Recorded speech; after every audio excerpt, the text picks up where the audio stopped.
Good morning, Senator Lieu, Member Calderon, and members of the committee.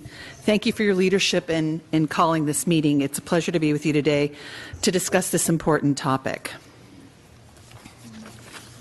For those of you who don't know, Ovation is America's only arts network, reaching a national audience of over 55 million through carriage on all major providers, including Time Warner Cable, Comcast, Dish, DirecTV, AT&T, and Verizon.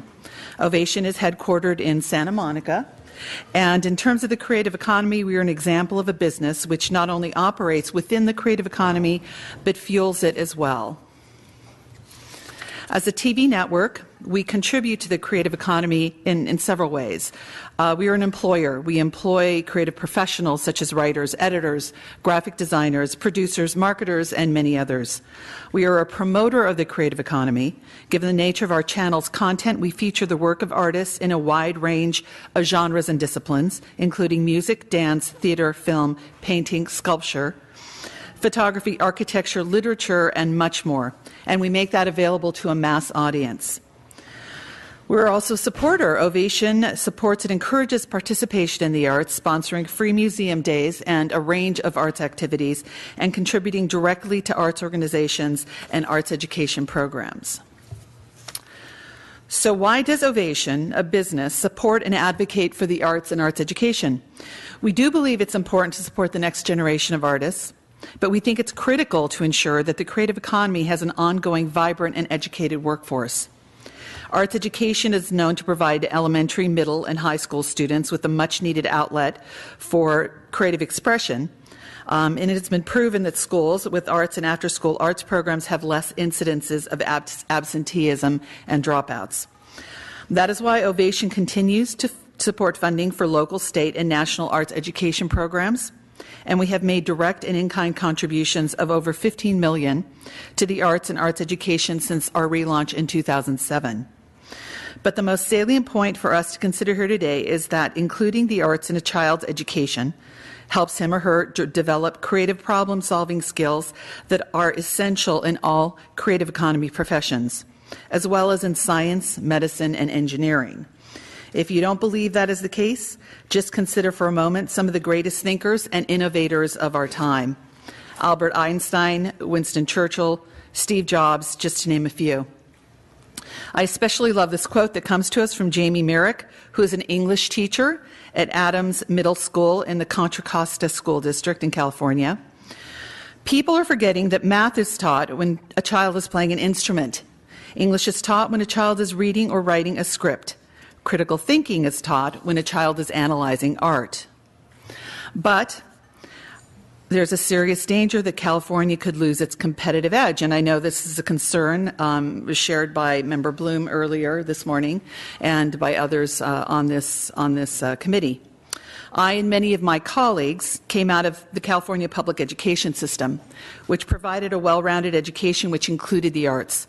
Sadly, as we know, that is not the case any longer. Arts education has been cut from many of our California schools, depriving our children of access to creative exploration and the creative problem-solving skills they need to compete and thrive in the 21st century global economy. There are now generations of children who have grown up without serious exposure to the arts or access to the arts. And why is this? There are many reasons. As we know, critical budget issues that the state has faced, No Child Left Behind, which has focused on math and reading at the expense of arts and electives, and STEM versus STEAM, federal policies which has supported education in science, technology, engineering, and math, and have left the arts, out of the equation. And finally, the inability of policymakers to make the connection between arts education and job skills. And I'm very heartened being here today and hearing the comments by many of the members, because it's clear that many of these committee members understand the importance. And I think it's great for California that we have this kind of leadership. Here are some of the alarming facts about the decline in arts education for both California and the country. The number of elementary schools with visual arts classes declined 20% from 1990 to 2010. Access to music declined 50% from 2006 to 2011. Access to drama dropped 80% from 2009 to 2010. And most tragically, in my opinion, as we've learned from the renowned researcher James Calderon, the students who stand to benefit the most from arts education are those who attend economically challenged school districts, the very schools that show the biggest drop. Another critical issue which can contribute to California losing its competitive edge is that California used to lead other states in funding the arts, as we have discussed earlier. When I was growing up and in my career as a young arts administrator, funding from the California Arts Council provided seed funding for many vital arts initiatives in local communities and leveraged funding from the private sector many, many times over the actual grant amount.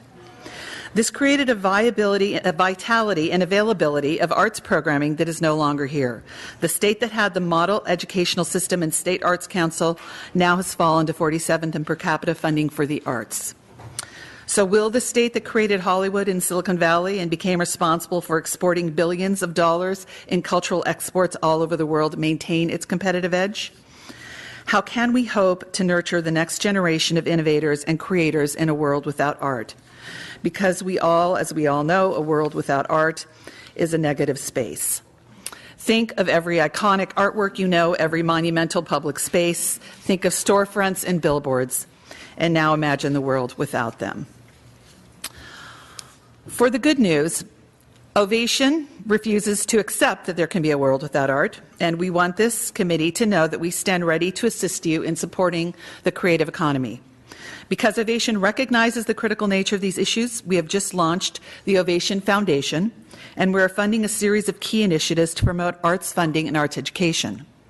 In 2013, we joined forces with Americans for the Arts and the President's Committee on the Arts and Humanities to launch the Innovation STEAM Grant Awards program, which provides recognition grant awards to schools which are developing model STEAM programs, those that are providing a curriculum which integrates science, technology, engineering, arts, and math. The grant panel just met, and you will be glad to know that 2 of only 8 schools are from California and will be participating in the awards ceremony this spring in D.C. Ovation is also launching a new initiative next month, Stand for the Arts, a national initiative to raise awareness, protect access, and encourage action on behalf of the arts. This online community of over 65,000 arts advocates are willing to take action on behalf of important causes, and we're happy to announce that in addition to the causes of federal funding for the arts and arts education, Stand for the Arts will highlight the work of the California Arts Council and will ask advocates to take action on the Council's behalf. So thank you for having me here this morning. As you've heard from my colleagues, the creative economy has a demonstrable impact on California's well-being in myriad ways. The arts fuel the creative economy in California, and arts education provides our children and our state with the means to maintain our competitive edge. Ovation looks forward to working with this committee and on your important efforts. Thank you. Thank you.